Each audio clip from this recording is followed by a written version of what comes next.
You, Frank. Then and today, who do we go to for food? Read. And in thirst. So we got to serve what you call the Bible calls your enemy, but you just said it, another human being.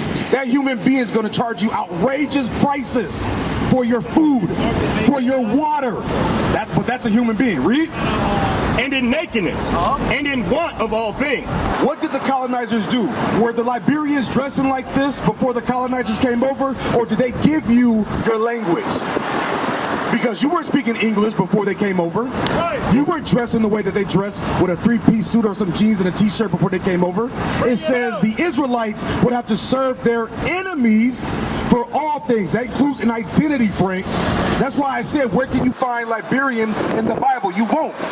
Your friendly human being said, hey, after I murdered you, after I took your land, I'm going to call you Liberian. I'm going to say they're Ghanaians. I'm going to say he's black African-American. But guess what? We all are brothers when we understand that we face the same exact colonizer. Or as you call him, human being. Let's get some more about what Moses said what would happen to the Liberians. Read that from the top. Therefore shalt thou serve thine enemies, which the Lord shall send against thee in hunger, and in thirst, water, and in nakedness, and in want of all things. You want an identity? What religion do you identify with, Frank? You are a what? No, I said what religion? You don't believe in God? You just believe in God, right? Okay, you playing it safe because you know where I'm going with that. What else did the colonizers bring, Frank? Christianity. Right. And when they brought Christianity, that allowed you to no longer consider them your enemy. Now, I don't want to say they're my enemy. I'm just going to say they're human. I'm going to say I love all people. How can they give you the understanding of this Bible when they go against it? If God said love everybody as you love yourself, forgive your enemy the hurt that they've done to you, then why would they do that to you? Hold this sign up right there. Give me your Bible. I'll hold it. Hold that sign up. This is what your friend would do? Frank, I asked you, this is what your friend would do. Take you from your homeland and scatter you all around the world. Is that your friend? What did the Bible call him? What did the Bible call him, Frank? Bring it out. Call him your enemy. Exactly. Put it down. That's right. Hold on. Come back around. We ain't out here just for fun, Frank. We got signs, microphone, got a Bible. We ain't out here to entertain you. We out here to give you your identity so you can wake up. Right. Stop calling them a human. Right. They ain't your friend. Your friend wouldn't do this to you. This is your history, and it's in the Bible. Act of war. Put that down. You're absolutely right. That's an act of war, Frank, for a person to come into your land and take away your identity and implant in your mind their religion, their clothes, their language. That is an act of war because they took away who you identify with. That's right. What we're showing you, Frank, is that you are an Israelite because Moses said, therefore, meaning because of. Give me Deuteronomy 28, verse 15. Frank, I'm going to show you why God allowed the colonizers to come into Africa, why the colonizers were allowed to bring us on slave ships to America. Why did God allow that? Read. This is the book of Deuteronomy, chapter 28 and verse 15. But it shall come to pass. It's gonna happen. Moses is prophesying what would happen in the future. You mean to tell me if God was dealing with the prophets and they saw all the things that God showed them, you mean to tell me slavery or colonization wasn't in his Bible? It is in the Bible. The fact is, he's not gonna show you that. Because when understanding about your history in this Bible, it also shows you your true identity. Right. Read. If thou wilt not hearken unto the voice of the Lord thy God. The thou is the Israelites, but today we identify as black. Today we identify as Hispanic. Today we identify as Nigerian or Liberian. But our oppression is the same. The Liberians over there live in the same conditions that we live in here in America, right? At the bottom of society, going to businesses that we don't own, working for people who pay us little to no money. The conditions are the same.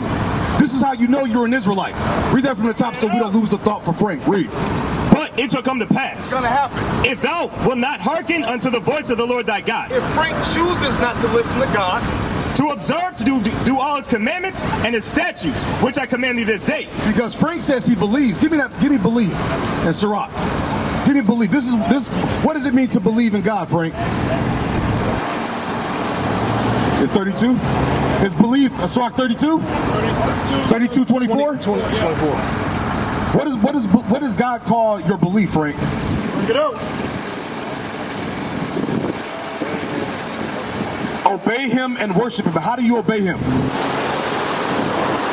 What's the right thing? You giving me you saying all the right things, Frank, but make it plain. What's doing the right thing? You say what? By serving him. Right, let's let the Bible say what it means to believe in God. Read. This is the book of Sirach, chapter 32, and verse 24. He that believeth in the Lord. So when Frank says that he believes in the Lord, he believes in God, what must Frank then do? Read. Taketh heed to the commandments. Meaning that he'll take heed to the commandments. To believe in God means that you're going to serve him and worship him, as you said, by keeping God's commandments. Give me right. John 15:24. Give me John 15:24. Frank, give me a commandment that God requires of us. Bring it out. This your book. How do you not? So you see that? You said you believe in God, but you can't give me a commandment. On your shirt, it says Sabbath. Today is the Sabbath day. That's an easy commandment. If you believe in God, read this right here.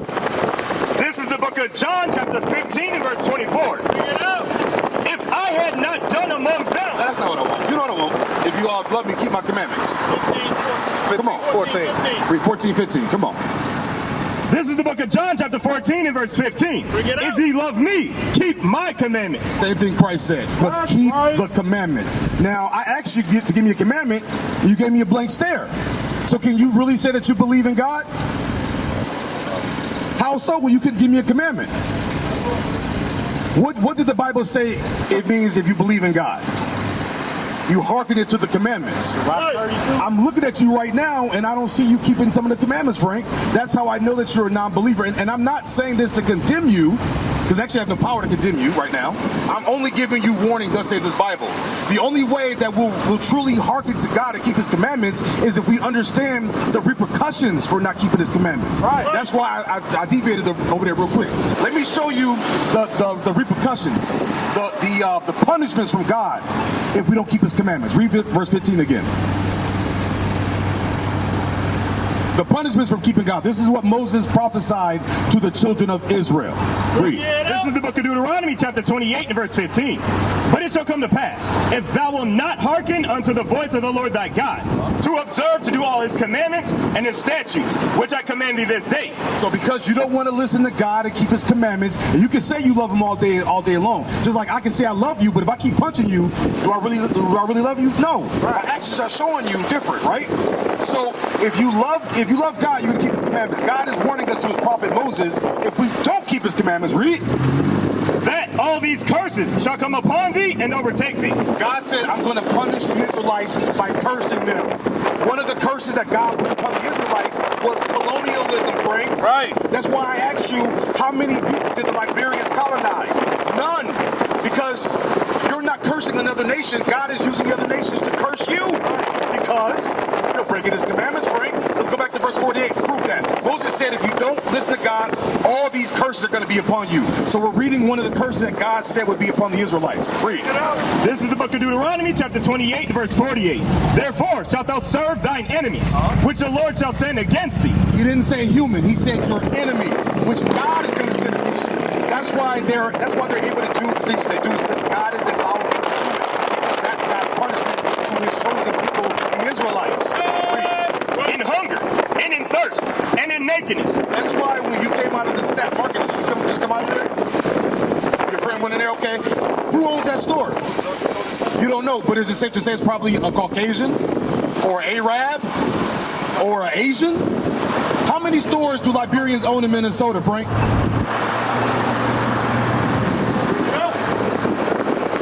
A little bit. How many stores do black people own in Minnesota, Frank? It says, therefore shalt you serve your enemy. You don't provide jobs to your own nation. Right. That is a curse by God to the Israelites. And if you do have Liberian stores, you do have black-owned stores, who do we got to go to for a permit to open that store? Who said who? Frank, stop playing with me, Frank. You too old to be playing with me like that. You know you got to go to the government for a permit. Right. You got to go to the government for taxes. And who runs the government? The white man, absolutely. So therefore the Israelites will have to go to their enemies for all things. Read.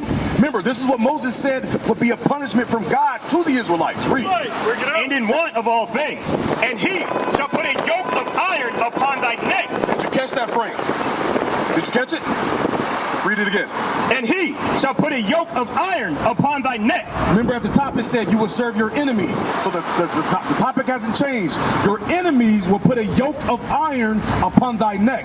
When did the Liberians put yokes of iron upon any other nation's neck in history? When did the black man put yokes of iron upon anybody else's neck? Any other race neck? Give me the picture out. Give me the picture. Get it. Get it. When did we do that, Frank? When did we do it? But when did that happen to us, Frank? And it didn't just happen over here in America as well. But you said he's a human though, right? The Bible calls him an enemy, but you say he's a human. It says, therefore your enemy will put yokes of iron upon thy neck. You put it down. That's right. You got to wake up, Frank. You reading the Bible and you don't identify with who you are is not going to help you out. That's why we out here with all this stuff. It's to help you identify with your race in this Bible. You are an Israelite. God is punishing you right now because you're not keeping his commandments. And we're using these scriptures to show you, to help you identify with being an Israelite. It says, therefore shall he, read, and he shall put a yoke of iron upon thy neck. Till what? Until he have destroyed thee. And you know how you are a symbol of being destroyed, Frank? Because Frank isn't a Liberian name, is it? Who gave you that name, Frank? Lay it out. Right. Who gave you the clothes that you wear? That's a sign of being destroyed. Were you calling yourselves Liberian? When the colonizers came to Africa, did they say, hey, let's go get those Liberians? Or were they calling you something else and then they told you you were Liberian and they Sierra Leone or they're black and African American? That's a sign of being destroyed. That's a sign of being destroyed. Our minds are now destroyed because we no longer look at him as an enemy or as somebody who has done acts of war against our people. He's okay. He's just a human. God loves everybody. But when you look at history, does it show that?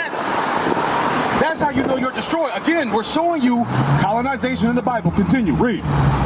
The Lord shall bring a nation against thee from far.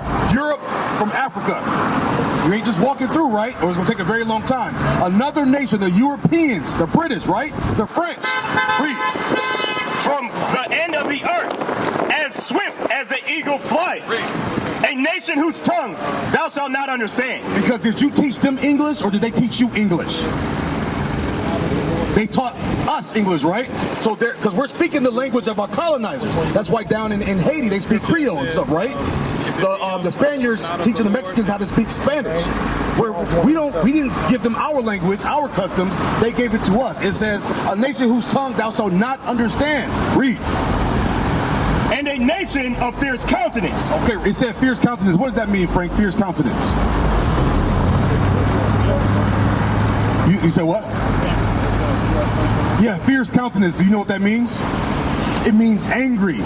It means warlike spirit.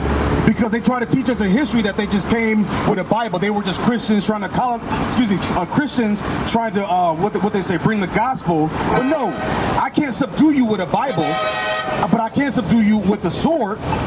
I can't subdue you with war dogs.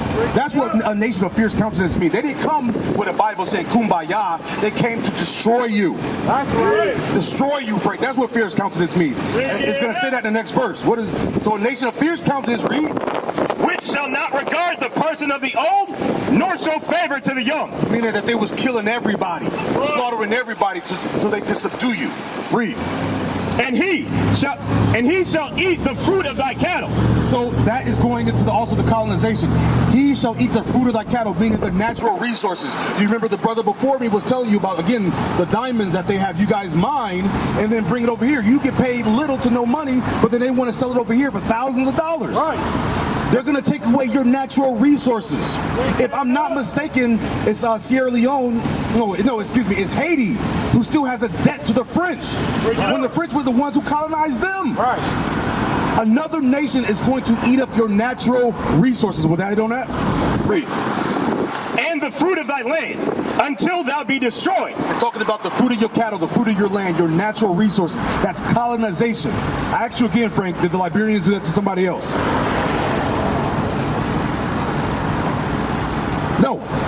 So what do you think the point of all this is?